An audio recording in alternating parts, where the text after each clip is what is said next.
मैं राधा रमन आपका स्वागत करती हूँ अपने YouTube चैनल ज्ञान गंगा गागर में सागर में।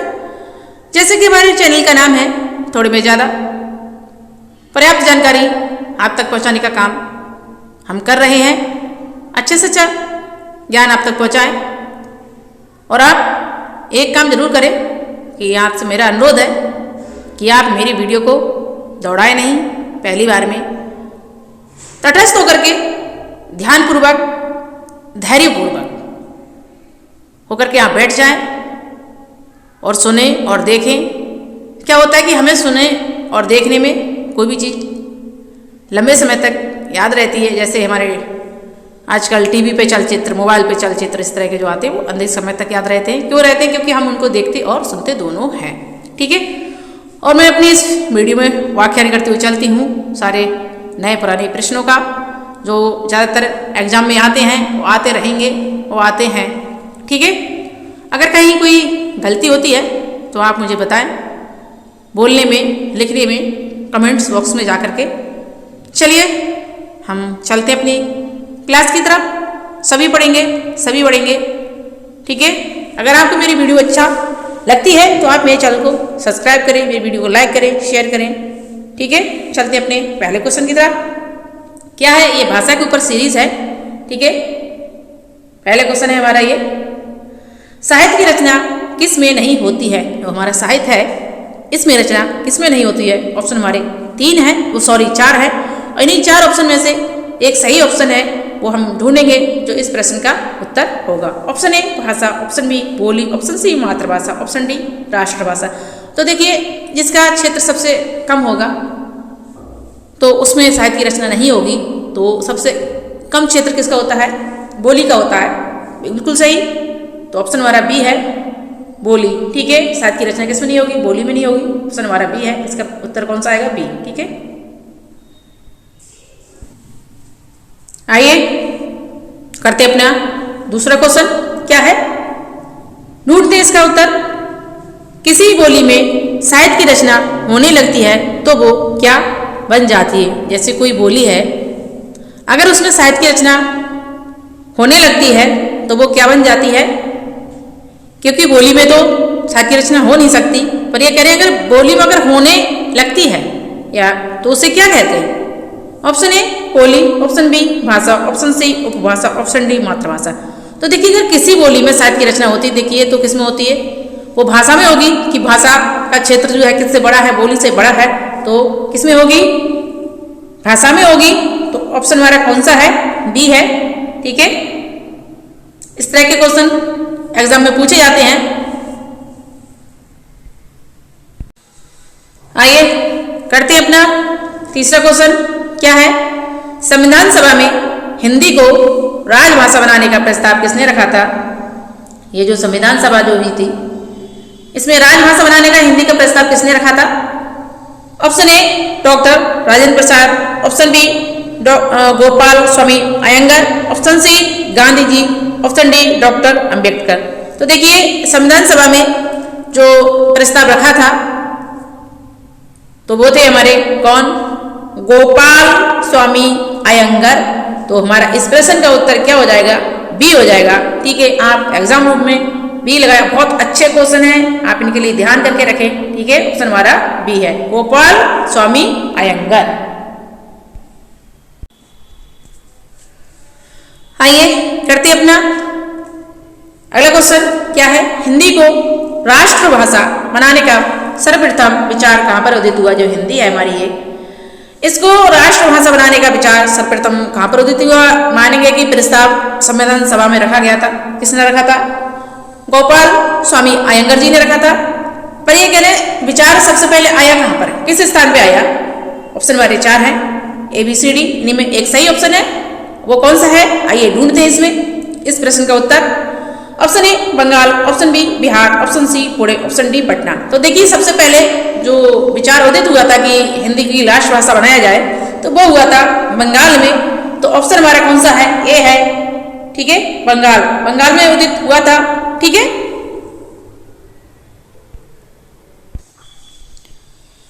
आइए करते हैं अपना अगला प्रश्न। क्या है? एक भाषा के अंतर्गत क्या कही जाती है? जो हमारी भाषा है एक भाषा कितनी भाषाओं या उपबोलियों से मिलकर बनी है, तो इसमें क्या कही जाती हैं, ये इस क्वेश्चन का पूछ रहे हैं। आंसर क्या होगा? ऑप्शन ए उपभाषा, ऑप्शन बी बोलियां, ऑप्शन सी ए और बी दोनों ही, ऑप्शन डी ए और बी दोनों ही नहीं। तो देखिए एक भाषा के अंतर्गत कई क्या आती हैं? उपबोलियां आती हैं। अगर एग्जाम रूम में उपबोलियां नहीं दिया रखा हो और भाषा दिया रखा हो तो आप उपभाषाएं कर दें। कहीं कहीं ऐसा होता है कि उपबोलियां और भाषाएं, उपभाषाएं दोनों से मिलकर ही हमारी ये बन जाते हैं, तो उपबोलियां आएंगी। ठीक है, किसके? एक भाषा के अंतर्गत क्या आती है? कई उपबोलियां आती हैं। ठीक है, तब एक जाकर के एक भाषा बनती है। देखिए अभी क्या क्वेश्चन था कि एक भाषा के अंतर्गत क्या कही आती हैं, पर अब यहाँ पे क्वेश्चन क्या है? एक उपभाषा के अंतर्गत क्या कही आती हैं, कि क्या आती हैं भाषाएं या बोलियां किससे मिलकर के उपभाषा बनी है। तो ऑप्शन हमारे 4 हैं। इस प्रश्न का आंसर क्या आएगा, ये ढूंढते हैं आप भी हम भी। ऑप्शन ए भाषाएं, ऑप्शन बी बोलियां, ऑप्शन सी ए और बी दोनों ही, ऑप्शन डी ए और बी दोनों ही नहीं। तो देखिए बोलियों से मिलकर क्या बन रही थी? एक भाषा बन रही थी, और कई भाषाओं से मिलकर के केवल एक भाषा बनेगी। ठीक है, तो किसके अंतर्गत आएगी उपभाषा? भाषा के ऑप्शन ए। ठीक है,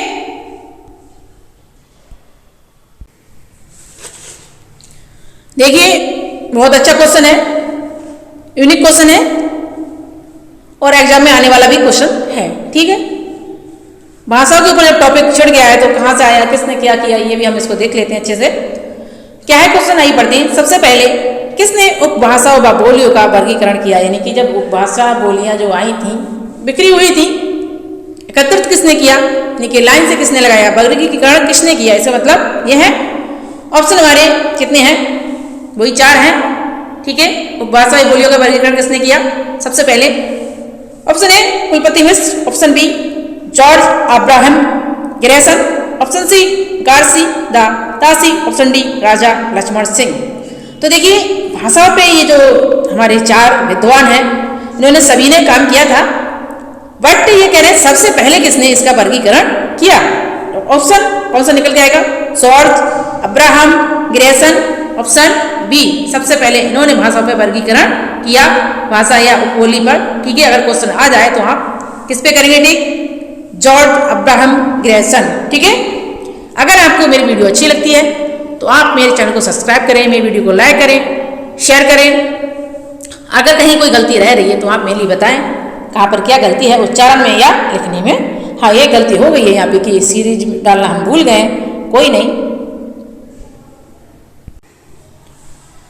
आइए करते हैं अपना नेक्स्ट क्वेश्चन। क्या है,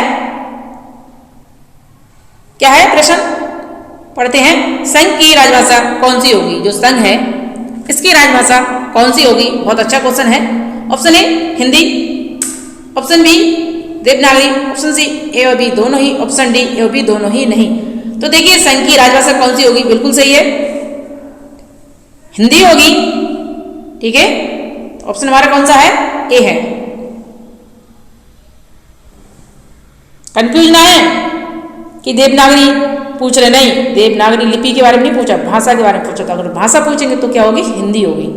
ठीक है, कि आप सोचा रहे लिपि है इस पे लगा दें, ऐसे कंफ्यूज करने वाले तो क्वेश्चन आते हैं कि आप कंफ्यूज हो जाएं। आप इसके लिए क्या करें, ध्यान से क्वेश्चन पढ़ें।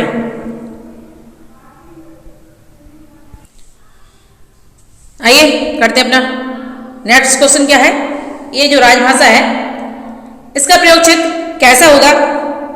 ऑप्शन 4 है, A B C D. Option A सीमित, ऑप्शन बी असीमित, ऑप्शन सी ए बी दोनों ही, ऑप्शन डी ए बी दोनों ही नहीं। तो देखिए राजभाषा राज की भाषा है ना, एक राज्य की भाषा। अगर एक राज्य की भाषा है तो कैसी होगी? सीमित होगी, जाहिर सी बात है ना। तो सीमित है, कैसा क्षेत्र है? सीमित है। आप कंफ्यूज ना हो, तो इसका प्रयोग क्षेत्र कैसा है? सीमित है। तो हमारा प्रश्न कौन सा निकल के आएगा, आंसर कौन सा निकल के आएगा इस प्रश्न का? ए आएगा, सीमित। ठीक है, आप भी करते हुए चलिए, बहुत अच्छी क्वेश्चन है। आप धैर्यपूर्वक होकर के इनको सुने, समझे, पढ़े। आइए करते अपना 10वां क्वेश्चन। क्या है, राजभाषा क्या कोई भी भाषा हो सकती है? ये कहने की राजभाषा क्या कोई भी भाषा हो सकती है? बहुत अच्छा प्रश्न है ये।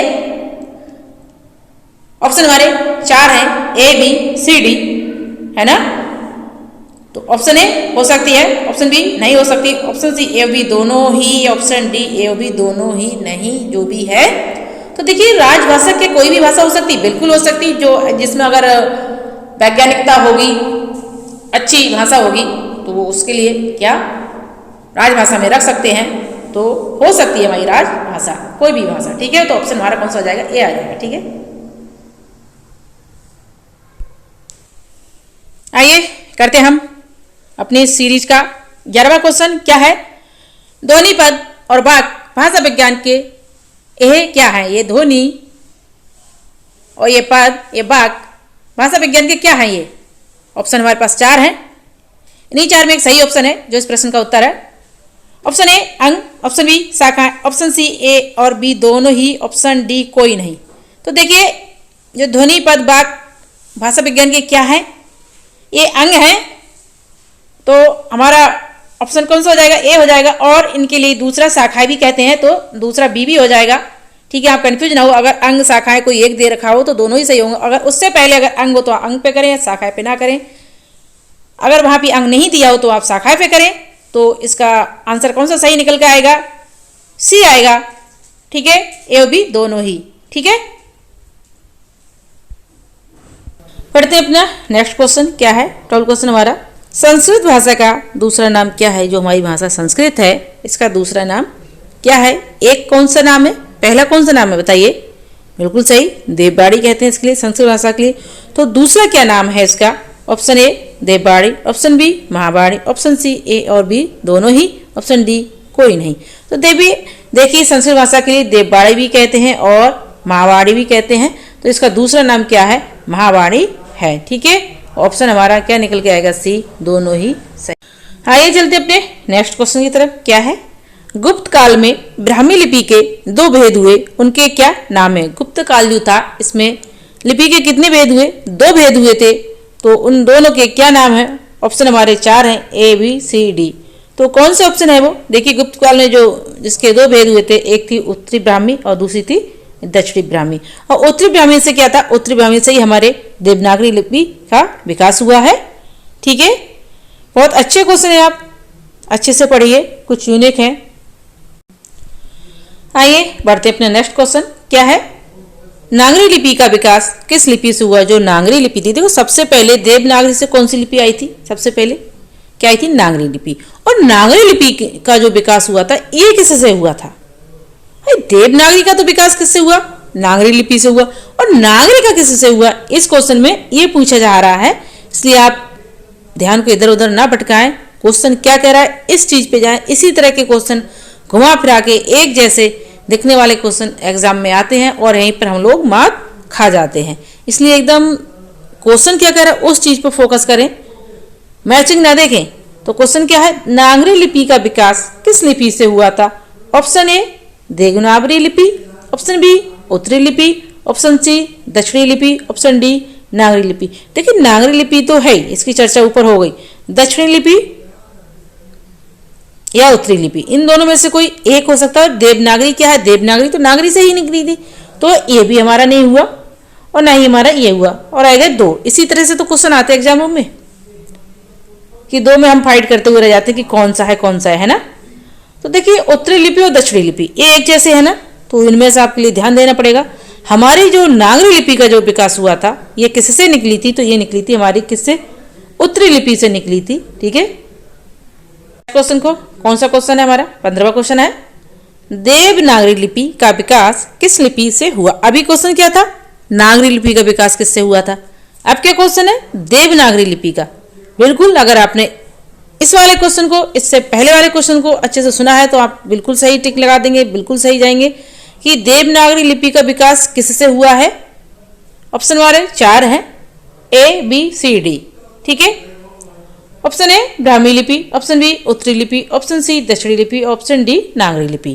क्वेश्चन क्या था, नेक्स्ट क्वेश्चन अभी जो गुजर गया क्वेश्चन, उसमें क्या था, नागरी लिपि को पूछा जा रहा था। तो ये कह रहे हैं देवनागरी का लिपि का विकास किससे हुआ, देवनागरी लिपि का विकास किससे हुआ। यानी कि देवनागरी से पहले कौन सी आई थी, नागरी आई थी। कौन सी आई थी? नागरी लिपि आई थी। और नागरी के बाद में क्या आई थी? देवनागरी आई थी। तो इसका विकास फिर किससे हुआ? बिल्कुल सही जा रहे हैं आप, ऑप्शन डी आएगा निकल के। आंसर हमारा क्या हो जाएगा? डी, देवनागरी लिपि, नागरी लिपि। और ये क्या है? ब्राह्मी लिपि, उत्तरी लिपि, दक्षिणी लिपि, ये नहीं, ठीक है, नागरी लिपि। क्वेश्चन क्या है हमारा? आइए पढ़ते हैं। 16वां क्वेश्चन क्या है? राजभाषा हिंदी को संविधान के किस भाग में रखा गया? जो हमारी राजभाषा हिंदी है इसको संविधान के किस भाग में रखा गया है? यानी कि अनुच्छेद में तो दिया हुआ है 343 में राजभाषा को दर्जा दिया गया, ठीक है, हिंदी को, पर ये वहाँ से नहीं पूछ रहे हैं, आप कंफ्यूज ना हो, क्वेश्चन मिलते जुलते हैं, आप वहाँ पर ना जाएं, अनुच्छेद पे नहीं जाए कि कौन सा अनुच्छेद में इसके लिए राजभाषा के लिए हिंदी को रखा गया है, इसकी चर्चा हुई है, तो वो 343 में हुई है। बट ये वहाँ ये अनुच्छेद नहीं पूछ रहे, इस पे पूछ रहे हैं क्या? संविधान के किस भाग में रखा गया? अनुच्छेद में नहीं, भाग में, कंफ्यूज ना हो। तो ऑप्शन हमारे पास कितने हैं? वही 4 ऑप्शन है, ए, बी, सी, डी। इसी तरह से क्वेश्चन आते हैं भटकाने वाले, तो आप भटके नहीं क्लासरूम में बैठ के, ठीक है। ऑप्शन क्या है पढ़ते हैं फिर से क्वेश्चन। राजभाषा हिंदी को संविधान के किस भाग में रखा है? किस भाग में, अनुच्छेद नहीं, कंफ्यूज नहीं होंगे। ऑप्शन ए भाग 17, ऑप्शन बी भाग 18, ऑप्शन सी भाग 19, ऑप्शन डी भाग 20। तो राजभाषा हिंदी को रखा गया संविधान के कौन से भाग में? 17वां भाग में। कौन से? 17 भाग में रखा गया। तो ऑप्शन क्या आएगा? ए आ जाएगा निकल के। आंसर भी हमारा ए ही होगा, ठीक है। आइए करते अपना नेक्स्ट क्वेश्चन। क्या है? भाग कौन सा क्वेश्चन है? 17। राजभाषा का शाब्दिक अर्थ क्या है? राजभाषा जो है यानी कि राजभाषा का मतलब क्या होता है? यानी कि राजभाषा हमारी कौन सी है? हिंदी है। जब हिंदी है तो इसका शाब्दिक अर्थ क्या है, ये पूछ रहे हैं इस क्वेश्चन में। ऑप्शन कितने हमारे? 4 है, ए, बी, सी, डी। तो ऑप्शन ए का राजकाज की भाषा, ऑप्शन बी कामकाज की भाषा, ऑप्शन सी राष्ट्रकाज की भाषा, ऑप्शन डी या कोई नहीं। तो देखिए राजकाज की भाषा, हमारी राजभाषा हिंदी है, राजकाज की भी भाषा है ये। ऑप्शन बी कामकाज की भाषा, बिल्कुल कामकाज की भी भाषा है ये, इससे काम भी करा जाता है हिंदी में, और राज के भी काम करे जाते हैं, कामकाज की भाषा भी इसको कह सकते हैं। राष्ट्र के भी काम हिंदी में किए जाते हैं। तो हमारी ये तीनों तरह से सही हो रही है, राजकाज की भी भाषा है, कामकाज की भी भाषा है और राष्ट्रकाज की भी भाषा है। तो ऑप्शन हमारे यहाँ पे तीनों ही सही हो जाएंगे। यहाँ पर हमारे डालने चाहिए था ये उपयुक्त तीनों सही, पर वो रह गया, कोई बात नहीं, पर कॉन्सेप्ट क्लियर होना चाहिए और हो गया। इसलिए हमारी राजभाषा का शाब्दिक अर्थ क्या है? राजकाज की भी भाषा है, कामकाज की भी भाषा है और राष्ट्रकाज की भी भाषा है। आइए पढ़ते अपना नेक्स्ट क्वेश्चन। क्या है? 18 क्वेश्चन। राजभाषा को राजाओं नवाबों के समय राजभाषा को क्या कहते हैं? जो राजभाषा है हमारी, इसके लिए राजाओं और नवाबों के समय किस नाम से पुकारा जाता था, या क्या नाम था इसको, या क्या कहते थे? क्वेश्चन ये पूछ रहा है कि राजभाषा को, यानी कि राजभाषा जो होती थी, जो राज की, हर एक राज्य की एक भाषा होती है। हमारे राज्य की क्या भाषा है? हिंदी है। हर एक राज्य की एक भाषा होती थी, तो राज कार्य करने की एक राजभाषा निश्चित की जाती थी। उसके लिए पूछ रहे हैं, तो उस समय राजा और नवाबों के समय राजभाषा को क्या कहा जाता था, क्या कहते थे? एकदम यूनिक क्वेश्चन और अच्छा क्वेश्चन है, आजकल तो कहीं से भी पूछ लिए जाते हैं, इसलिए आप सभी तरह से तैयारी करते हुए चलेंगे। ऑप्शन कितने हमारे? 4 है, A, B, C, D. Option A राजकाज की भाषा, ऑप्शन बी राष्ट्रकाज की भाषा, ऑप्शन सी दरबारी भाषा, ऑप्शन डी देशकाज की भाषा। तो देखिए राजकाज की भाषा हमारे इस समय वर्तमान समय में कहा जा रहा है, राष्ट्रकाज की भाषा भी हमारे इसमें वर्तमान समय में चल रही है, और देशकाज यानी जो देश में काम आने वाली भाषा वो भी हमारे वर्तमान समय की भाषा, लैंग्वेज हो गई है। तो बचा क्या? ऑप्शन सी दरबारी भाषा, बिल्कुल सही। राजाओं और नवाबों के समय राजकाज की भाषा को क्या कहा जाता था? दरबारी भाषा कहा जाता था। तो आंसर क्या है? सी है दरबारी भाषा, ठीक है। देखिए क्वेश्चन हमारा 19 क्या है? प्रश्न क्या है 19? पढ़ते हैं इसके लिए। बहुत अच्छा क्वेश्चन है, यूनिक क्वेश्चन है। जिस भाषा में तुलसीदास जैसे कवि ने कविता की हो वह अत्यंत पवित्र है और उसके सामने कोई भाषा ठहर नहीं सकती। ये किसने कहा है?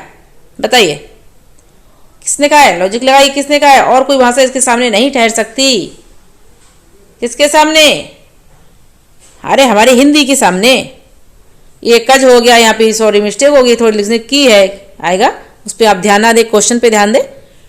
क्या है क्वेश्चन? जिस भाषा में तुलसीदास जैसे कवि ने कविता की हो वह अत्यंत पवित्र है, उसके सामने कोई भाषा ठहर नहीं सकती, नहीं कोई दूसरी भाषा नहीं वैल्यू रख सकती। तो ये किसने कहा था? ऑप्शन हमारे वही 4 हैं, A B C D. Option A Swami Vivekanand ji, option B Dayanand Saraswati ji, option C Gandhi ji, option D Raja Ram Mohan Roy ji. तो बिल्कुल सही, ये किसने कहा था? ये कहा था हमारे गांधी जी ने, क्योंकि हिंदी के बहुत बड़े समर्थक अगर कोई थे तो वो थे गांधी जी। बाकी समर्थन तो सभी ने किया था, पर गांधी जी ने पूरी तरह से समर्थक थे हिंदी के। ठीक है, तो ऑप्शन हमारा क्या है? सी है, और आंसर भी हमारा सी ही होगा। आइए पढ़ते हैं अपना 20वां प्रश्न। क्या है? बहुत अच्छा प्रश्न है, वक्तव्य है ये, किसने क्या कहा है, बहुत अच्छे हैं। ठीक है, ध्यान से सुने आप, धैर्यपूर्वक ध्यानपूर्वक एकदम तटस्थ होकर के बैठ जाइए और वीडियो को दौड़ाए नहीं, आपसे अनुरोध है मेरा। अच्छे से सुन ले तो आपके माइंड में एकदम सेट हो जाएगा पूरी जिंदगी भर के लिए। क्या है प्रश्न? आइए पढ़ते हैं। लिपियों में अव्वल दर्जे की लिपि नागरी को ही मानता हूं। मैं मानता हूं कि नागरी और उर्दू लिपि के बीच अंत में जीत नागरी लिपि की ही होगी। ये किसने कहा था कि मैं सारी लिपियों में अगर किसी लिपि के लिए अच्छा मानता हूं तो मैं कौन सी लिपि को मानता हूं? नागरी को मानता हूं, और अंत में जीत किसकी होगी? नागरी की होगी, ना कि उर्दू की होगी। क्योंकि जब संविधान में प्रस्ताव रखा जा रहा था, संविधान सभा में उर्दू और नागरी दोनों का रखा जा रहा था, तो वहां पर इस बात का कि कोई कह रहा था ये होगी, कोई कह रहा था नहीं ये सही है। तो ये कि नागरी के लिए किसने सही बताया?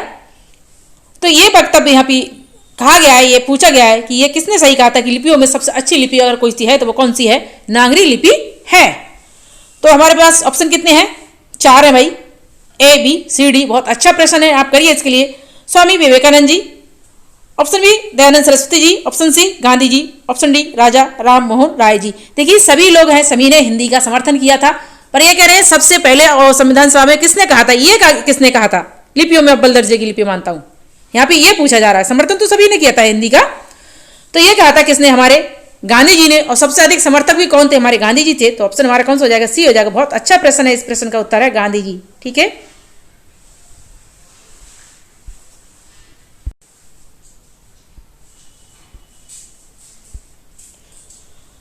आइए पढ़ते अपना नेक्स्ट क्वेश्चन। क्या है ये क्वेश्चन? वैसे मैं आपके लिए इसी वीडियो में बता चुकी हूं, पढ़ा चुकी हूं, फिर भी आप इसके लिए सुन लीजिए। क्या है? साहित्य की रचना किसमें नहीं होती? जो हमारा साहित्य है लिखा जाता है, इसकी रचना किसमें नहीं होती है? ऑप्शन हमारे पास 4 हैं, ए बी सी डी। बहुत अच्छा क्वेश्चन है। ऑप्शन ए भाषा, ऑप्शन बी बोली, ऑप्शन सी मातृभाषा, ऑप्शन डी राष्ट्रभाषा। बिल्कुल सही, इसको आप ही बताएंगे क्योंकि आप एक बार इसके लिए सुन चुके हैं, तो आप बताएंगे कि साहित्य की रचना किसमें होती है। ठीक है, पढ़ते हैं हम अपना नेक्स्ट क्वेश्चन। क्या है? किसी बोली में साहित्य की रचना होने लगती है तो वो क्या बन जाती है? किसी बोली में अगर कोई बोली है, अगर उसमें साहित्य की रचना होने लगे, किसकी? साहित्य की रचना, तो वो क्या बन जाएगी, क्या कहलाएगी? ऑप्शन हमारे 4 हैं, A B C D. Option A बोली, ऑप्शन बी भाषा, ऑप्शन सी उपभाषा, ऑप्शन डी मातृभाषा। तो देखिए बोली तो बन नहीं सकती क्योंकि बोली की तो बात ही हो रही है। ऑप्शन बी भाषा बन सकती है क्या, या सी उपभाषा, या डी मातृभाषा। तो देखिए अगर किसी बोली में साहित्य की रचना होने लगती है तो वो क्या बन जाती है? उपभाषा बन जाती है। ऑप्शन हमारा कौन सा है? सी, और आंसर भी हमारा सी ही होगा। अगर वहाँ पे भाषा, उपभाषा, मातृभाषा तीनों अगर दे रखे हैं ऑप्शन में, तो आप सर्वप्रथम उपभाषा पे टिक करें। अगर उपभाषा नहीं दिया है तो आप भाषा पे कर सकते हैं, और भाषा नहीं दिया तो आप मातृभाषा पे। अगर सर्वप्रथम कोई करीबी है सबसे, तो वो है क्या? उपभाषा। तो आप आंसर क्या रहेगा? हमारा सी रहेगा, उपभाषा रहेगा। ठीक है, आइए पढ़ते हैं अपना नेक्स्ट क्वेश्चन। कौन सा है? 23।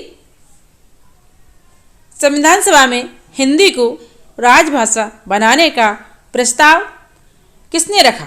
यानी कि संविधान सभा में हिंदी को राष्ट्रभाषा बनाने का प्रस्ताव किसने रखा था? ऑप्शन हमारे पास 4 हैं, A B C D. Option A doctor Rajendra Prasad, option B Gopal Swami Ayyangar, option C Gandhi ji, option D doctor Ambedkar. तो बताइए किसने रखा था सर्वप्रथम प्रस्ताव संविधान सभा में? ये रखा था किसने? गांधी जी ने नहीं, गांधी जी समर्थक बहुत बड़े थे, पर प्रस्ताव की बात हो रही है संविधान सभा में, किसने रखा था? तो ये रखा था हमारे गोपाल स्वामी अयंगर जी ने। ऑप्शन हमारा बी है और आंसर भी हमारा बी होगा। उम्मीद करती हूँ एग्जाम रूम में इस तरह से क्वेश्चन आएगा तो आप वहाँ पे कराएंगे। देखिए एकदम यूनिक क्वेश्चन है, अब तो कहीं से भी पूछे जा रहे हैं और ऐसे ही क्वेश्चन आते रहेंगे और आते रहेंगे, आएंगे। ठीक है, हर तरह से आप तैयारी करते हुए चलें। आइए करते अपना नेक्स्ट क्वेश्चन। क्या है? हिंदी को राष्ट्र भाषा बनाने का सर्वप्रथम विचार कहाँ पर उदित हुआ? यानी कि हमारी जो हिंदी भाषा है इसके लिए सबसे पहले विचार कहाँ पर हुआ, यानी कि प्रकट हुआ, उदित हुआ? तो ऑप्शन हमारे पास कितने हैं? 4 हैं, ए बी सी डी। तो बताइए सबसे पहले विचार कहाँ पर उदित हुआ? Option A Bengal, option B Bihar, option C Pune, option D Patna. तो देखिए सर्वप्रथम जो विचार उदित हुआ था ये हुआ था कहाँ पर? बंगाल में हुआ था। ऑप्शन कौन सा है? ए। ठीक है, आंसर ए। उम्मीद करती हूँ कि आप गलत करके नहीं आएंगे एग्जाम रूम में। अगर इस तरह से क्वेश्चन आ जाएगा तो आप वहाँ पर बंगाल पर ही टिक करके आएंगे। आइए पढ़ते अपना क्वेश्चन। बहुत ही अच्छे क्वेश्चन है, भाषा से रिलेटिव मैंने ढूंढ ढूंढ के बनाए हैं। महत्वपूर्ण जानकारी एकत्रित की है मैंने, जिससे आपके लिए अच्छा ज्ञान पहुंचा चुकूं। आपसे एक अनुरोध है कि आप वीडियो को दौड़ाए नहीं, अच्छे से सुने। कोई लॉन्ग वीडियो नहीं है, ये शॉर्ट्स वीडियो है। आइए पढ़ते अपने क्वेश्चन को। एक भाषा के अंतर्गत क्या कही आती हैं? एक भाषा के अंतर्गत क्या कही आती हैं? ऑप्शन ए उपभाषाएं, ऑप्शन बी बोलियां, ऑप्शन सी ए और बी दोनों ही, ऑप्शन डी ए और बी दोनों नहीं। तो देखिए क्या पूछ रहे, भाषा के अंतर्गत क्या पूछ रहे? एक भाषा के अंतर्गत क्या कही आती हैं? तो देखिए एक भाषा के अंतर्गत सबसे पहले क्या आएंगी?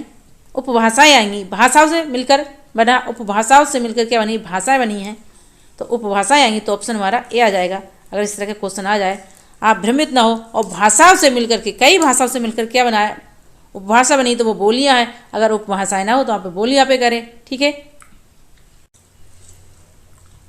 आइए पढ़ते अपना क्वेश्चन। क्या है? एक उपभाषा के अंतर्गत क्या कही आती है? अभी क्या था क्वेश्चन कि एक भाषा के अंतर्गत क्या कही आती हैं। अब यहाँ पे एक भाषा न देकर के ये क्या करें? एक उपभाषा के अंतर्गत क्या कही आती हैं? एक उपभाषा के अंतर्गत क्या कही आती हैं कि उसके अंदर कितनी क्या आती हैं? ऑप्शन हमारे 4 हैं, ए बी सी डी। उसी तरह से ऑप्शन ए भाषा, ऑप्शन बी बोलियां, ऑप्शन सी ए बी दोनों ही, ऑप्शन डी ए बी दोनों ही नहीं। तो देखिए एक उपभाषा के अंतर्गत क्या आती हैं? कई बोलियां आती हैं। क्या आती हैं? कई बोलियां आती हैं। यानी कई के मतलब यानी कि 17 या 18 बोलियां आती हैं। ठीक है, 17 या 18। ठीक है, या तो 17 दिए रखा होगा या 18, इनसे मिलकर हमारी एक उपभाषा बनती है। तो ऑप्शन हमारा कौन सा हो जाएगा? बी हो जाएगा। ठीक है, बहुत अच्छा क्वेश्चन है। आइए पढ़ते अपने नेक्स्ट क्वेश्चन को। क्या है? सबसे पहले किसने उपभाषाओं व बोलियों का वर्गीकरण किया? सबसे पहले उपभाषाओं व बोलियों का वर्गीकरण किसने किया? ऑप्शन हमारे 4 हैं, ए बी सी डी। देखिए जो भी ए बी सी डी में हमारे 4 ऑप्शन है, ये चारों ने ही भाषाओं पे काम किया है, वर्गीकरण किया है, इतिहास लेखन किया है। पर ये सबसे पहले पूछ रहे हैं भाषाओं का वर्गीकरण किसने किया। ठीक है, option A Kulpati Mishra, option B George Abraham Grierson, option C Garcin de Tassy, option D Raja Lakshman Singh. तो देखिए जो सबसे पहले भाषाओं पर काम किया, वर्गीकरण किया, वो किया था हमारे किसने? जॉर्ज अब्राहम ग्रेसन ने। ठीक है, तो ऑप्शन हमारा कौन सा है? बी है, और आंसर भी हमारा बी ही होगा। आइए करते हैं अपना हम नेक्स्ट क्वेश्चन। क्या है? पढ़ते हैं। संघ की राजभाषा कौन सी होगी?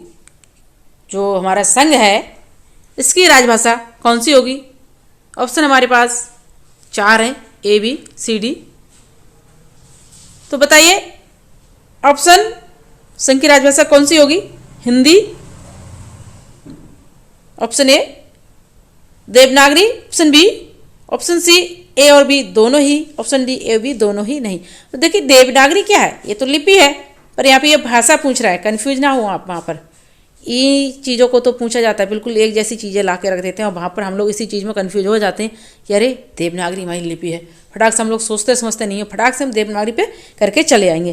पर आप क्वेश्चन को समझे, सही से अच्छे से पढ़ें कि पूछ क्या रहे हैं आप। यहाँ पे माइंड को तटस्थ कर दे, क्या पूछ रहे हैं, क्या पूछ रहे हैं। संघ की राजभाषा कौन सी होगी? लिपि नहीं पूछ रहे, राजभाषा पूछ रहे हैं। तो कौन सी होगी? बिल्कुल सही, हिंदी होगी। तो ऑप्शन हमारा ए है, हिंदी है। और उत्तर भी हमारा क्या निकल के आएगा? हिंदी ही आएगा। ठीक है, आइए पढ़ते अपना नेक्स्ट क्वेश्चन। क्या है? 29वां क्वेश्चन है हमारा, राजभाषा का प्रयोग क्षेत्र कैसे होता है? यानी कि जो राजभाषा है, हमारे राज्य की जो एक भाषा होती है, हर एक राज्य की एक भाषा होती है, तो उसका प्रयोग क्षेत्र कैसा होता है? ऑप्शन हमारे 4 है, A B C D. Option A सीमित, ऑप्शन बी असीमित, ऑप्शन सी ए और बी दोनों ही, ऑप्शन डी ए और बी दोनों ही नहीं आएगा यहाँ पे। ठीक है, जो हम लिखना भूल गए हैं। ठीक है, तो बताइए क्या होगा? राजभाषा है, राज्य तक स्थित रहेगी, दूसरे राज्य में नहीं जाएगी। जब दूसरे राज्य में नहीं जाएगी तो वह कैसी हो जाएगी? सीमित असीमित? सीमित हो जाएगी। बिल्कुल सही, ऑप्शन हमारा ए है सीमित, और आंसर भी हमारा सीमित ही आएगा। आइए पढ़ते अपना नेक्स्ट क्वेश्चन। क्या है? राजभाषा का क्या कोई भी भाषा हो सकती है? जो राज्य की भाषा जो है, क्या कोई भाषा हो सकती है? प्रश्न इसका ये है, उत्तर पूछ रहे हैं। ऑप्शन ए हो सकती है, ऑप्शन बी नहीं हो सकती, ऑप्शन सी ए और बी दोनों ही, ऑप्शन डी ए और बी दोनों ही नहीं। तो देखिए, ये भी मैं करा चुकी हूँ, इसी सीरीज में कराया मैंने, तो इसके लिए आप ही करेंगे। ठीक है, प्रश्न आइए पढ़ते हैं। लखनऊ में कौन सी बोली बोली जाती है? जो लखनऊ है इसमें कौन सी भाषा बोली जाती है? ऑप्शन हमारे कितने हैं? 4 हैं।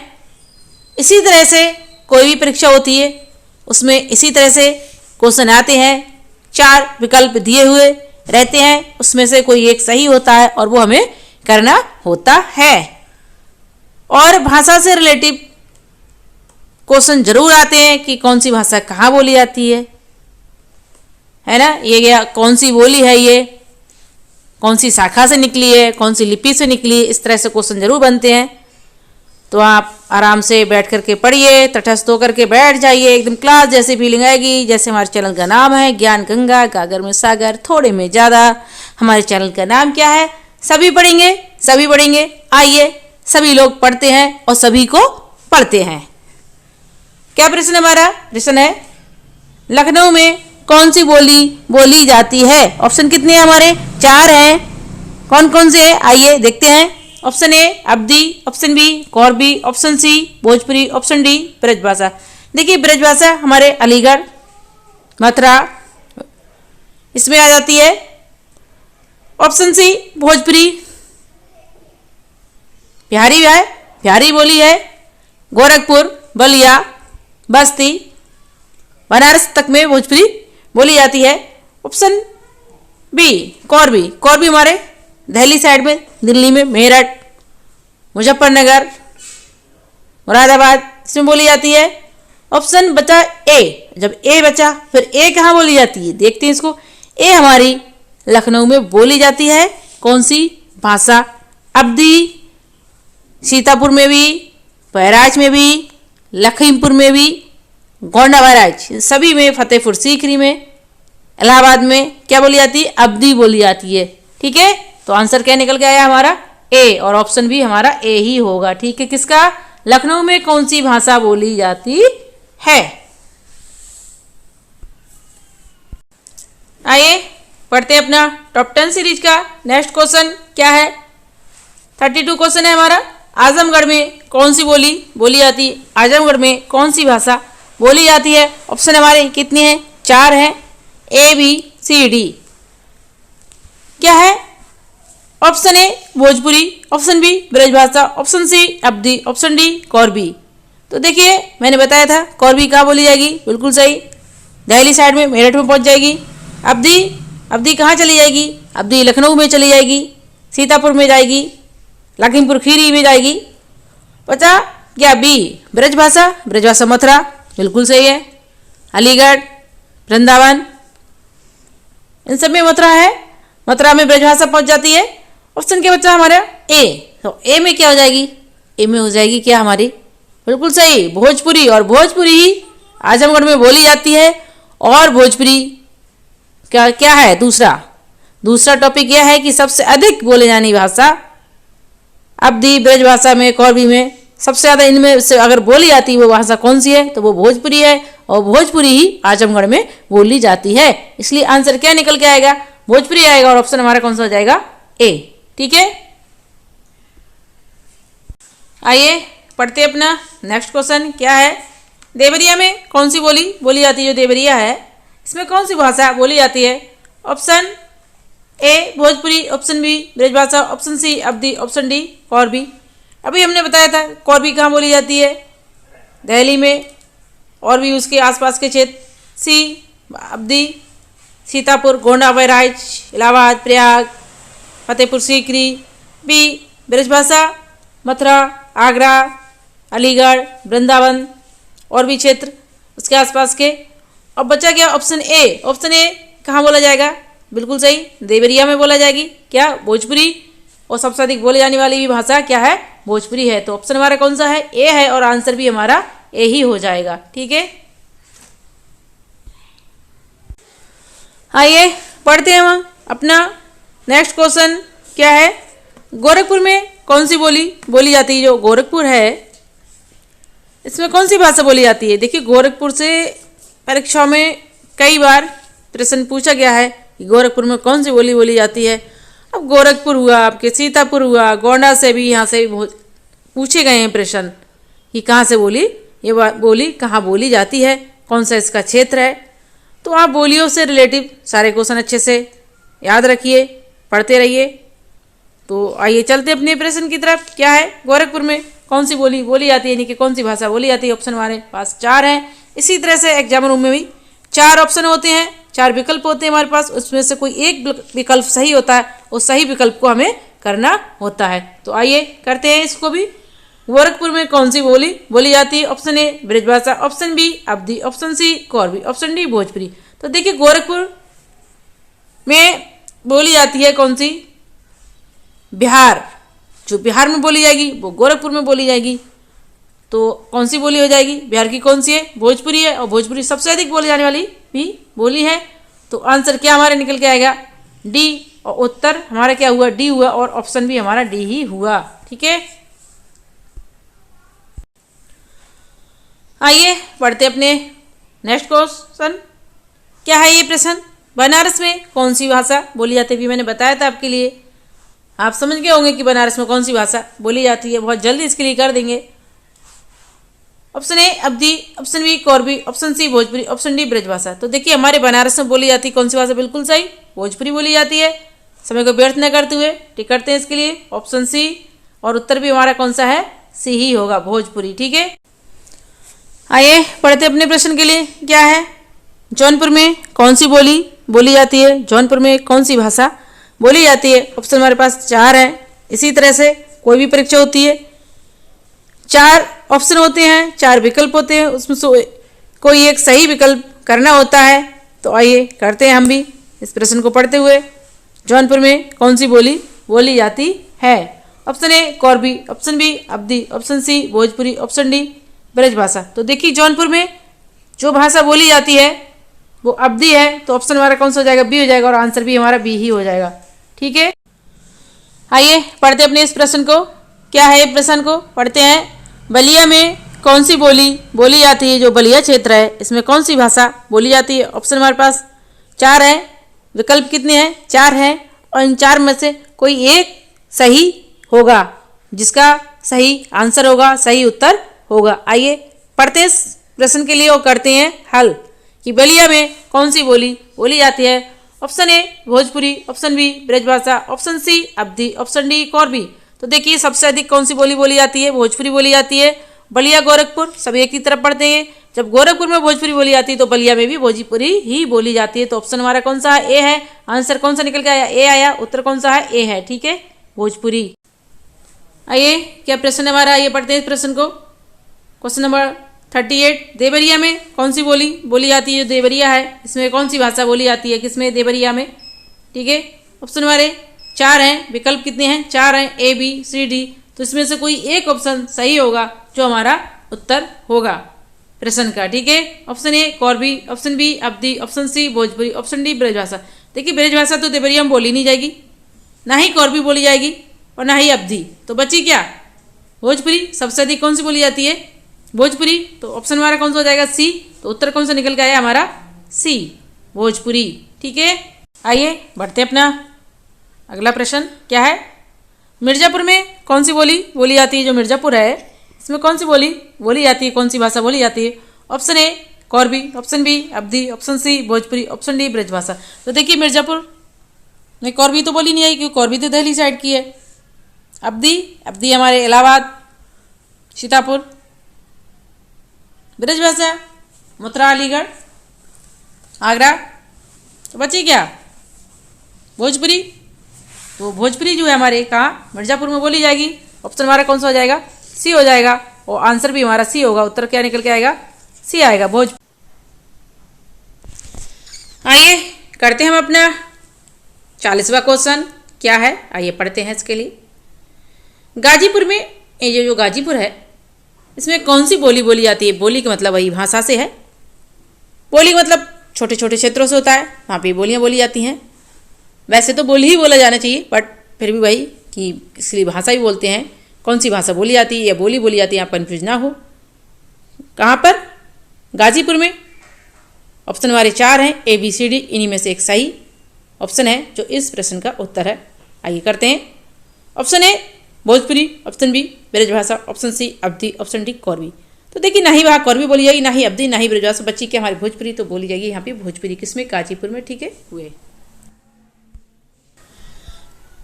स्वागत करते हैं हम आपका अपने YouTube चैनल ज्ञान गंगा गागर में सागर में। जैसे कि मेरे चैनल का नाम है थोड़े में ज़्यादा और मेरे चैनल का नारा क्या है, सभी पढ़ेंगे सभी पढ़ेंगे।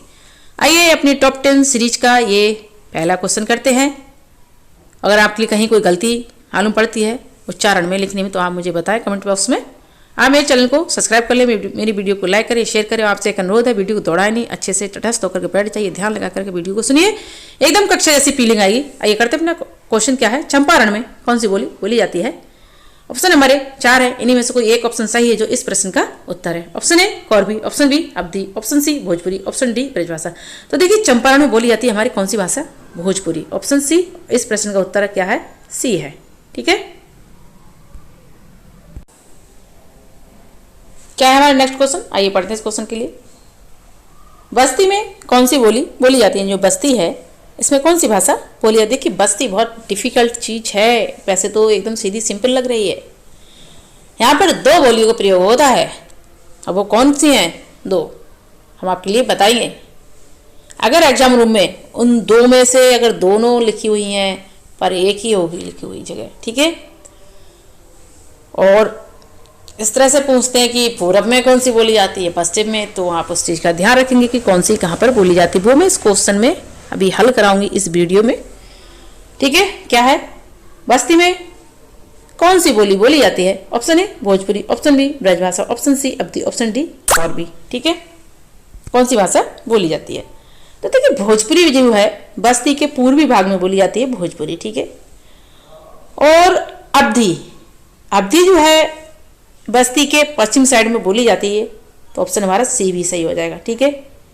यहाँ पे एक हमें क्वेश्चन और डालना चाहिए था, ऑप्शन डी, जिसमें दोनों को दिया जाता, बट कोई बात नहीं है। अगर इस तरह से क्वेश्चन बन जाता है तो वहाँ पे एक ही दी हुई होगी, या भोजपुरी या अवधी, ठीक है। क्या है हमारा नेक्स्ट क्वेश्चन, आइए पढ़ते हैं। 12 में, ये जो 12 है इसमें कौन सी भाषा बोली जाती है, यानी कौन सी बोली बोली जाती है। ऑप्शन हमारे कितने हैं, 4 हैं, A B C D. Option A Bhojpuri, option B Brajbhasha, option C Awadhi, option D Kauravi. तो देखिए 12 में बोली जाएगी कौन सी भाषा बोली जाएगी, बिल्कुल सही, अवधी, ठीक है। तो ऑप्शन हमारा कौन सा हो जाएगा, सी, अवधी बोली बोली जाती है किसमें, 12 में, ठीक है। हिंदी या अवधी, ठीक है, अवधी आएगा। आइए पढ़ते हैं अपना नेक्स्ट क्वेश्चन। फतेहपुर में कौन सी बोली बोली जाती है। फतेहपुर मतलब फतेहपुर सीकरी। फतेहपुर में कौन सी बोली बोली जाती है। देखिए फतेहपुर कहाँ पर है बताइए, इलाहाबाद के पास ही तो है ना। जब इलाहाबाद में कौन सी बोली बोली जाती है, अवधी, तो फतेहपुर में फिर कौन सी बोली जाएगी। अगर सीकरी आ जाता है लग के, या सिर्फ सीकरी पूछ लिया जाता है तब भी अवधि होगी, और फतेहपुर तब भी अवधि, फतेहपुर सीकरी तब भी अवधि। ठीक है, तो कौन सी बोली बोली जाएगी फतेहपुर में? अवधि बोली जाएगी। आपके लिए आंसर मिल चुका होगा, तो ऑप्शन हमारा कौन सी है? सी, अवधि। ठीक है, आइए पढ़ते हैं अपना नेक्स्ट क्वेश्चन क्या है। 45 क्वेश्चन, सुल्तानपुर में कौन सी बोली बोली जाती है? सुल्तानपुर है, इसमें कौन सी बोली बोली जाती है? ऑप्शन हमारे 4 हैं, इन्हीं में से हमारे सही ऑप्शन है एक जो इस प्रश्न का उत्तर है। आइए पढ़ते हैं। Option A Brajbhasha, option B Awadhi, option C Kauravi, option D Bhojpuri. तो देखिए भोजपुरी नहीं बोली जाती, ना ही कौरवी बोली जाती और ना ही ब्रजभाषा, तो बचा क्या? अवधि। ठीक है, तो कौन सी बोली बोली जाएगी सुल्तानपुर में? बिल्कुल सही, ऑप्शन बी है हमारा अवधि। उत्तर हमारा क्या है? बी है। ठीक है,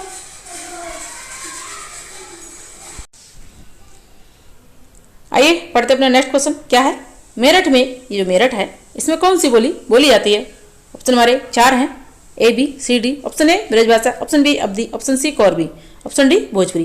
देखिए भोजपुरी मानेंगे बहुत बोले जाने वाली भाषा है, अब ब्रजभाषा, अवधि और कौरवी सभी से, बट ये वहाँ की भाषा नहीं है। कहाँ की? कहाँ की नहीं बताइए? अरे मेरठ की नहीं है।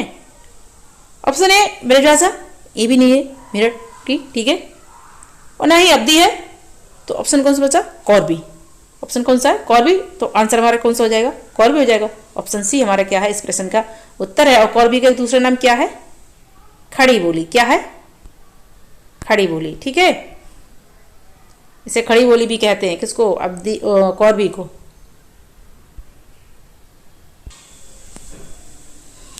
आइए पढ़ते अपना नेक्स्ट क्वेश्चन क्या है। मुजफ्फरनगर में कौन सी बोली बोली जाती है? मुजफ्फरनगर जो है ये, इसमें कौन सी बोली बोली जाएगी?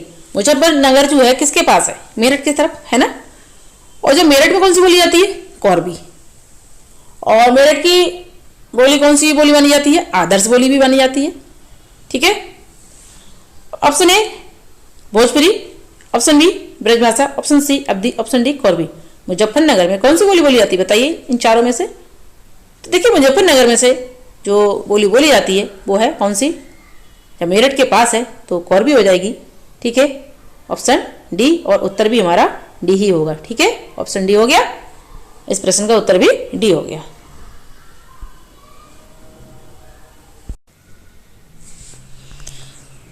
आइए करते अपना नेक्स्ट क्वेश्चन क्या है, पढ़ते हैं। गोंडा, ये जो गोंडा है, गोंडा में कौन सी बोली बोली जाती है? कौन सी भाषा बोली जाती है? ऑप्शन हमारे 4 हैं, और इन्हीं 4 ऑप्शन में से कोई एक ऑप्शन जो है वो सही है। और इसी तरह से एग्जाम रूम में कोई भी परीक्षा में पूछे जाते हैं, 4 विकल्प दिए रहे होते हैं और उन्हीं में से कोई एक विकल्प सही होता है, जिसमें से हमें उसका सही ऑप्शन एक निकलता है और जो उस प्रश्न का उत्तर होता है। ठीक है, तो हम भी यही करेंगे, इसमें से एक सही उत्तर छाटेंगे। गोंडा में कौन सी बोली बोली जाती है? Option A Bhojpuri, option B Brajbhasha, option C Awadhi, option D Kauravi. तो देखिए गोंडा, बहराइच, सीतापुर, लखीमपुर खीरी, इसमें कौन सी बोली जाती है? इलाहाबाद, रायबरेली, बिल्कुल सही, लखनऊ। अवधि बोली जाती है ना, तो ऑप्शन हमारा कौन सा हो जाएगा? सी, और इस प्रश्न का उत्तर हो जाएगा सी। तो उत्तर कौन सा निकल के आएगा? अवधि। ठीक है, अवधि में क्या चीज सबसे अधिक प्रख्यात है? क्या लिखा गया है जो बहुत पढ़ा जाता है?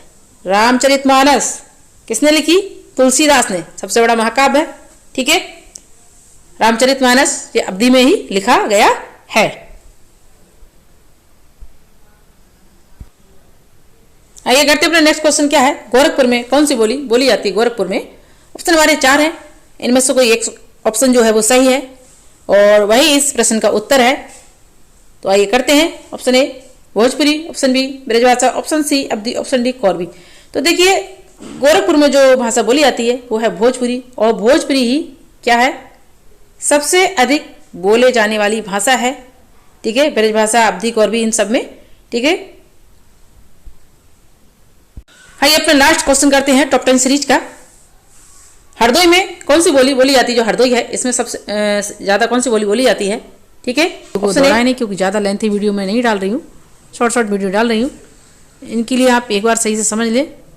अगर आपके लिए मेरे वीडियो अच्छे लगते हैं तो आप मेरे चैनल को सब्सक्राइब करें, वीडियो को लाइक करें, शेयर करें, और कहीं कोई कमी रह जाती है तो उसके लिए आप मुझे बताएं, उच्चारण में या लिखने में।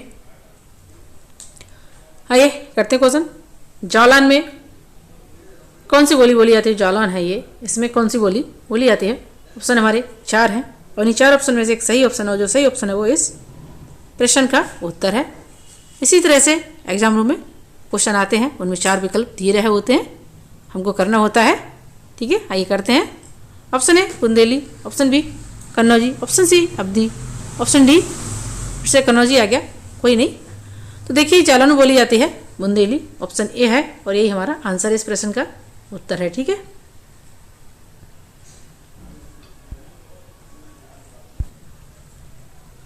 आइए करते हैं अपना नेक्स्ट क्वेश्चन। क्या है, छतरपुर में कौन सी बोली बोली जाती है? जो छतरपुर है इसमें कौन सी बोली बोली जाती है छतरपुर में? ठीक है, ऑप्शन हमारे 4 है, इनमें से एक ऑप्शन सही है और जो सही है वो इस क्वेश्चन का आंसर है।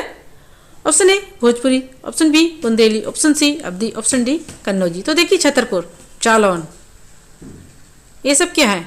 हमीरपुर, झांसी, सब बुंदेली के क्षेत्र हैं। तो यहाँ पर हमारे क्या बोली जाएगी? बुंदेली ही बोली जाएगी। ठीक है, ऑप्शन बी है और यही हमारे इस क्वेश्चन का आंसर है, बुंदेली। ठीक है, तो सबसे अधिक बोली जाने भाषा आपको पता है, मैं बार बार रिपीट करती हुई चलती हूँ, भोजपुरी है। आइए करते अपना नेक्स्ट क्वेश्चन। अरे नेक्स्ट क्वेश्चन क्या है, छतरपुर में कौन सी बोली बोली जाती है? अरे ये 52 में भी छतरपुर हो गया, कोई बात नहीं, फिर से कर लेते हैं और अच्छा हो जाएगा। ऑप्शन हमारे कितने हैं? 4 है, ए बी सी डी। वैसे तो हमने 52 क्वेश्चन में बता दिया। तो छतरपुर में कौन सी बोली आपको ही पता है, बिल्कुल सही है, तो आप खुद ही कर लो। ठीक है, कौन सी है?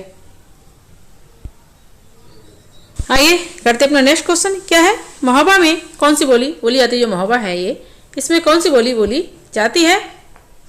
ठीक है, option A Bhojpuri, option B Awadhi, option C Kannauji, option D Bundeli. तो देखिए महोबा, छतरपुर, झांसी, ये सब क्या है? बुंदेली के क्षेत्र है और बुंदेली के क्षेत्र है। जब बुंदेली के क्षेत्र तो मुमकिन सी बात है बुंदेली ही बोली जाएगी। तो ऑप्शन हमारा कौन सा हो जाएगा? डी हो जाएगा और हम एग्जाम रूम में करेंगे डी और हमारे इस क्वेश्चन का आंसर भी बुंदेली ही है। ठीक है, आइए हम करते हैं अपना नेक्स्ट क्वेश्चन। क्या है, पढ़ते हैं इसके लिए। चित्रकूट में कौन सी बोली बोली जाती है? चित्रकूट जो है इसमें कौन सी बोली बोली जाती है, कौन सी भाषा बोली जाती है? ऑप्शन हमारे 4 है, इन्हीं 4 ऑप्शन में से एक सही ऑप्शन है, जो सही ऑप्शन है वो इस क्वेश्चन का आंसर है। ठीक है, आइए करते हैं। Option A Bhojpuri, option B Bundeli, option C Awadhi, option D Kannauji. तो देखिए चित्रकूट, छतरपुर, ये सब बुंदेली के क्षेत्र हैं। तो ऑप्शन हमारा बी है, समय को वेस्ट ना करते हुए, बर्बाद ना करते हुए। तो ऑप्शन हमारा कौन सा हो जाएगा? बी हो जाएगा, बुंदेली, और ये इस क्वेश्चन का आंसर है। ठीक है, आइए करते अपना नेक्स्ट क्वेश्चन। क्या है, पढ़ते हैं इसके लिए। कवित्री सुभद्रा कुमारी चौहान ने झांसी की रानी कविता कौन सी बोली में लिखी थी? सब जो कवित्री सुभद्रा कुमारी चौहान थी, तो इनने जो अपनी कविता लिखी थी बहुत चर्चित रही थी, झांसी की रानी, आपको भी पता है, जिससे इनके लिए पहचान भी मिली थी हिंदी साहित्य जगत में। तो वो उसकी भाषा क्या थी, बोली क्या थी, कौन सी बोली में लिखी गई थी और कहाँ की कहानी थी? झांसी की थी। झांसी किस में लगती है? बुंदेलखंड में लगती है। तो वही यहाँ पे पूछा जा रहा है कि उन्होंने कौन सी लैंग्वेज में लिखी थी, कौन सी भाषा में लिखी थी झांसी की रानी कविता। तो option A Bhojpuri, option B Bundeli, option C Awadhi, option D Hindi. अब देखिए कंफ्यूज करने वाला क्वेश्चन है ये कि झांसी की रानी की जब कविता लिखी गई है तो ये बुंदेली में लिखी गई होगी? नहीं, अरे सुभद्रा कुमारी जी ने इसके लिए लिखा था किसमें? हिंदी में लिखा था। तो आप कंफ्यूज ना हो कि झांसी की रानी की कविता है तो बुंदेली में होगी, बुंदेली गलत हो जाएगा। ठीक है, अगर सही होगा ऑप्शन वो होगा क्या? डी, हिंदी में। ठीक है, आइए करते अपना नेक्स्ट क्वेश्चन। क्या है, आइए पढ़ते हैं। बांदा में कौन सी बोली बोली जाती है? जो बांदा है इसमें कौन सी भाषा बोली जाती है? ऑप्शन हमारे 4 हैं, यानी 4 ऑप्शन में से एक सही ऑप्शन है, जो सही ऑप्शन है वो इस क्वेश्चन का आंसर है, इस प्रश्न का उत्तर है। ठीक है, आइए करते हैं कि बांदा में कौन सी भाषा बोली जाती है, कौन सी बोली बोली जाती है? Option A Bundeli, option B Kannauji, option C Awadhi, option D Kannauji. कोई नहीं, 2 बार कन्नौजी लिख गया, आप परेशान ना हो। तो देखिए बांदा में बोली जाएगी पा से बांदा, पा से बुंदेली। ऑप्शन ए है और यही इस प्रश्न का उत्तर है, बुंदेली। ठीक है, ऑप्शन ए।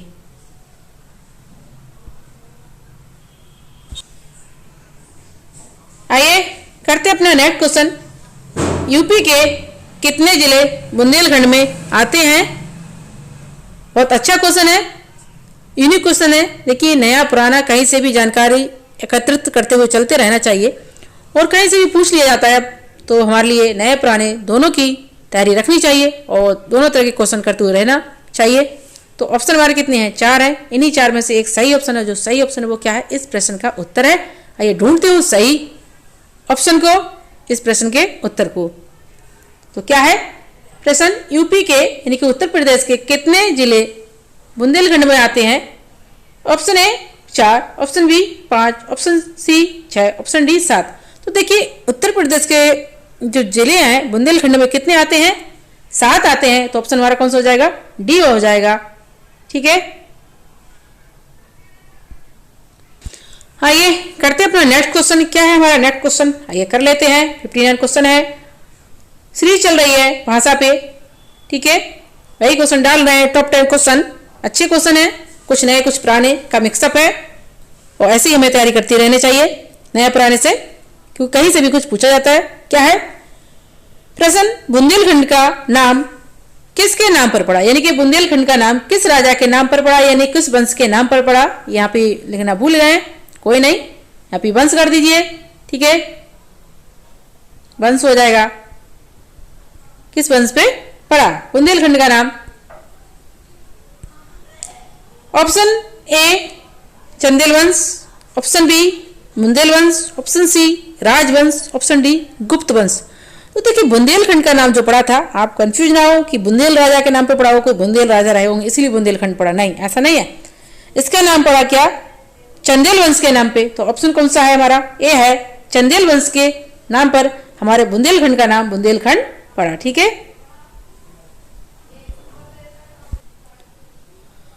आइए करते अपने नेक्स्ट क्वेश्चन। क्या है? 60 क्वेश्चन है। जालौन, हमीरपुर, चित्रकूट, महोबा, झांसी, बांदा, ललितपुर किसमें आते हैं? ये क्षेत्र किसमें आते हैं? Option A Jharkhand, option B Uttarakhand, option C Bundelkhand, option D Uttar Pradesh. बताइए किसके हैं ये जिले, और यहाँ की भाषा कौन सी है, कौन सी बोली भी। मैंने ये सीरीज में इसी के ऊपर टॉपिक करा है, टॉप 10 सीरीज। ऐसे मान के चलिए कि बुंदेलखंड के ऊपर ही हो गए, तो इसका कौन सा ऑप्शन सही आएगा निकल के? किसके हैं ये? उत्तराखंड के, झारखंड के, बुंदेलखंड के, उत्तर प्रदेश के। देखिए, ये जो जिले हैं, जो क्षेत्र हैं, ये सब किसके हैं? बुंदेलखंड के हैं। तो थोड़े में ज्यादा यानी कि गागर में सागर। और इस प्रश्न हमारे चैनल का नारा क्या है? ही होगा। सभी पढ़ेंगे, सभी पढ़ेंगे। उसी प्रकार से हम सभी पढ़ते हुए आगे बढ़ते हुए चलेंगे, ध्यानपूर्वक, धैर्यपूर्वक, तटस्थ होकर के बैठ जाएंगे। देखिए, अधिक लॉन्ग वीडियो नहीं है, टॉप 10 क्वेश्चन है, 10 क्वेश्चन डालती हूँ मैं एक वीडियो में, जिससे वीडियो लेंथी नहीं हो जाए और आप वीडियो को दौड़ाए नहीं। और आप, हाँ, आपसे एक अनुरोध है कि आप वीडियो को दौड़ाए नहीं, एकदम आराम से सुने। नए पुराने मिक्सअप क्वेश्चन हैं जो आगे एग्जामों में पूछे जाएंगे, परीक्षाओं में, क्योंकि अब कहीं से भी पूछ लिया जाता है। अब हमारे लिए किसी भी तरह से, हर तरह से तैयार रहना चाहिए। भाषा पे टॉप 10 सीरीज है ये, तो आइए पढ़ते हैं और आगे बढ़ते हैं।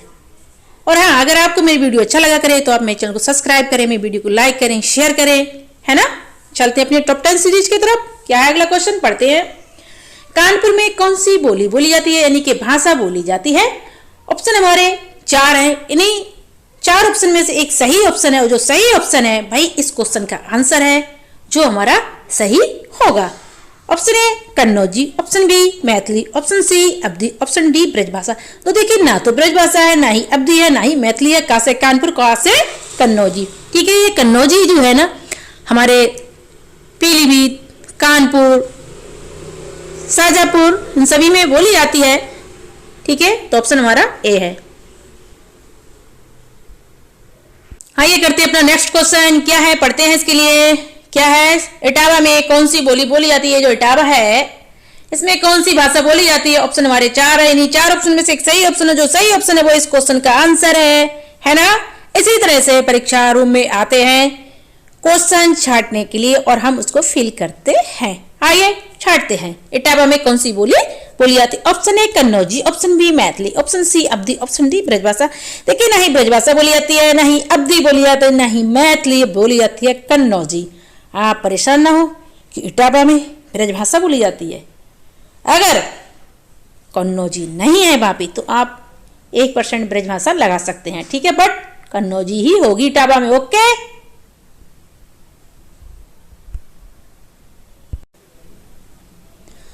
आइए पढ़ते अपना नेक्स्ट क्वेश्चन। 63 क्वेश्चन है, क्या है, फर्रुखाबाद में कौन सी बोली बोली जाती है? फर्रुखाबाद है ना, इसमें कौन सी भाषा बोली जाती है? ऑप्शन हमारे 4 है और इन्हीं 4 ऑप्शन में से एक सही ऑप्शन है। जो सही ऑप्शन आई उसके लिए ढूंढते हैं और ढूंढेंगे कौन सा सही ऑप्शन निकलेगा, वही हमारे इस प्रश्न का उत्तर होगा, ठीक है।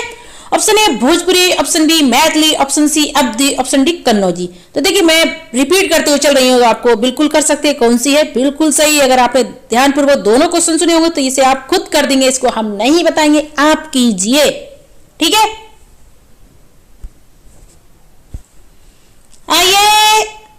आइए पढ़ते हैं अपने नेक्स्ट क्वेश्चन। क्या है नेक्स्ट क्वेश्चन, आइए पढ़ते हैं। 64 क्वेश्चन है, क्या है, ग्रामीण अंचल में कौन सी बोली बोली जाती है? जो ग्रामीण अंचल है यानी कि गांव स्तर के क्षेत्र जो है, गांव है, उनमें कौन सी भाषा बोली जाती है ज्यादातर? अच्छा क्वेश्चन है ना, यूनिक क्वेश्चन है, बिल्कुल जबरदस्त क्वेश्चन है, इसको आप ध्यान से सुने और करें, ठीक है। ऑप्शन हमारे भाई 4 में से एक सही ऑप्शन है और जो सही ऑप्शन है वो इस प्रश्न का उत्तर है। Option A Bhojpuri, option B Maithili, option C Awadhi, option D Kannauji. मानते हैं कि भोजपुरी सबसे अधिक बोले जाने वाली भाषा है, मैथिली अवधी सभी में से, बट ये नहीं है। बाकी कौन सी भाषा है वहां पे जो ग्रामीण अंचल में सबसे अधिक बोली जाती है? वो है हमारी कन्नौजी, ठीक है। तो ऑप्शन हमारा डी है और इस प्रश्न का उत्तर क्या होगा? डी होगा, ओके, ए कन्नौजी। आइए पढ़ते अपना नेक्स्ट क्वेश्चन। क्या है 65 क्वेश्चन में, ठीक है, कन्नौजी। बार बार ये कन्नौजी हमारे लिए रपटा के पड़ गई है, इसका हल देख ही लेते हैं कहां से आई है, किस भाषा के अंतर्गत आती है। इसका बड़ा बोल वाला हो रहा है इस समय, तो पढ़ते क्वेश्चन के लिए क्या है, कन्नौजी भाषा कौन सी भाषा के अंतर्गत आती है? जो कन्नौजी भाषा है हमारी, ये कौन सी भाषा के अंतर्गत आती है, यानी कि कौन सी भाषा, ठीक है।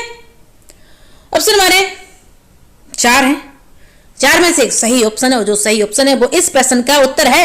इसी तरह से एग्जाम रूम में क्वेश्चन आते हैं, विकल्प आते हैं, उनमें से एक क्वेश्चन में सही करना होता है और छाटेंगे इसको, फिर वही इस प्रश्न का उत्तर होगा। जान लेते कहां से आई, ठीक है, कन्नौजी भाषा। Option A Bhojpuri, option B Kannauji, option C Kannauji पश्चिमी हिंदी, ऑप्शन डी अवधी। बताइए, ये जो कन्नौजी आई है, कन्नौजी तो कन्नौजी है ही, भोजपुरी से तो नहीं आई है ना, भोजपुरी से क्या आई? मैथिली आई। कन्नौजी कहां से आई? अवधी से क्या आई? अरे अवधी तो अवधी है, पूर्वी हिंदी से क्या आई? अवधी आई थी। अब सवाल उठ रहा है कि कन्नौजी भाषा किससे आई? तो ये आई है पश्चिमी हिंदी से, ठीक है। तो ऑप्शन हमारा कौन सा हो जाएगा? सी एकदम सही हो जाएगा। एकदम अच्छा क्वेश्चन है, मस्त क्वेश्चन है, यूनिक क्वेश्चन है, आप बस ध्यानपूर्वक सुनते रहिए तटस्थ होकर के। आइए करते अपना नेक्स्ट क्वेश्चन। क्या है हमारा अगला क्वेश्चन, पढ़ते हैं इसको। 66 क्वेश्चन है भाई, बार बार कन्नौजी की चर्चा हो रही है।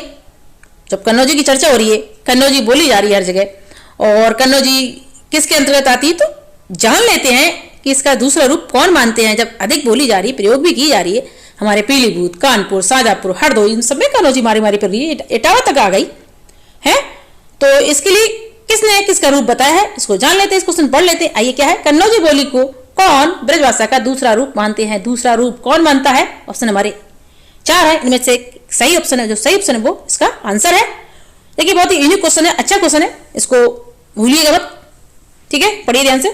Option A doctor Dhirendra Varma, option B doctor Shyam Sundar Das, option C doctor Rajendra Prasad, option D उपर्युक्त कोई नहीं। तो देखिए डॉक्टर राजेंद्र प्रसाद तो हो नहीं सकते बिल्कुल भी, डॉक्टर श्याम सुंदर दास और डॉक्टर धीरेन्द्र वर्मा, क्योंकि ये तो साहित्य के ही क्या है, लेखक है, इनमें से कोई एक है, और जो एक है वो इसका सही आंसर है। तो देखिए कन्नौजी को ब्रजभाषा का दूसरा रूप किसने माना? मिलता जुलता रूप है, तो ये माना था डॉक्टर धीरेन्द्र वर्मा ने। किसने? डॉक्टर धीरेन्द्र वर्मा ने। तो ऑप्शन हमारा कौन सा सही है? ए है, और यही इस प्रश्न का उत्तर है। बहुत अच्छा प्रश्न है, ठीक है, बहुत आप इसको ध्यान रखें, अच्छे से करें। आइए करते अपना नेक्स्ट क्वेश्चन। क्या है, पढ़ते हैं इसके लिए। 67 क्वेश्चन है, टॉप 10 सीरीज चल रही है, झांसी में कौन सी बोली बोली जाती है? जो झांसी है इसमें कौन सी भाषा बोली जाती है? ऑप्शन हमारे 4 है, इनमें 4 में एक सही ऑप्शन है। आइए छांटते हैं उसके लिए कौन सा है। Option A Bhojpuri, option B Bundeli, option C Awadhi, option D Kannauji. देखिए कन्नौजी वहां नहीं बोली जाएगी झांसी में, अवधी भी नहीं बोली जाएगी क्योंकि पूर्वी अवधी कहाँ जाएगी? इलाहाबाद, प्रयाग, इनमें सब में चली जाएगी। भोजपुरी, भोजपुरी मानते हैं सबसे अधिक बोली जाने भाषा है, बट ये वहां नहीं बोली जाएगी झांसी में। ठीक है, झांसी में अगर कोई भाषा बोली जाती तो वो है बी से बुंदेली। ठीक है, ऑप्शन कौन सा हमारा सही है? बी है। और इस प्रश्न का उत्तर कौन सा है? बी है। ठीक है, आइए करते हैं अपना नेक्स्ट क्वेश्चन। क्या है इस प्रश्न का उत्तर? ठीक है, पढ़ते हैं इसको। ललितपुर में कौन सी बोली बोली जाती है? जो ललितपुर है इसमें कौन सी भाषा बोली जाती है? ऑप्शन हमारे 4 है और इनमें से 4 में से एक सही ऑप्शन है। तो आइए करते हैं अपने एक सही ऑप्शन ढूंढते हैं ABCD में से। Option A Bhojpuri, option B Bundeli, option C Awadhi, option D Kannauji. दी कन्नौजी नहीं बोली जाएगी ललितपुर में। ललितपुर किसका क्षेत्र है? ललितपुर, बांदा, औरैया, ये झांसी, ये सब किसके हैं? ये बुंदेली के क्षेत्र है। तो यहाँ पे कौन सी बोली जाएगी? फिर बुंदेली बोली जाएगी। बिल्कुल सही, ऑप्शन हमारा कौन सा है? सही, बी है। बी से बुंदेली बोली जाएगी ललितपुर में। ओके, ठीक है। अगर आपको मेरे वीडियो अच्छे लगते हैं तो आप मेरे चैनल को सब्सक्राइब करें, मेरे वीडियो को लाइक करें, शेयर करें। अगर हाँ कहीं कोई कमी रह जाती तो आप मेरे कमेंट बॉक्स में बताएं मेरे लिए उच्चारण में या लिखने में। ठीक है,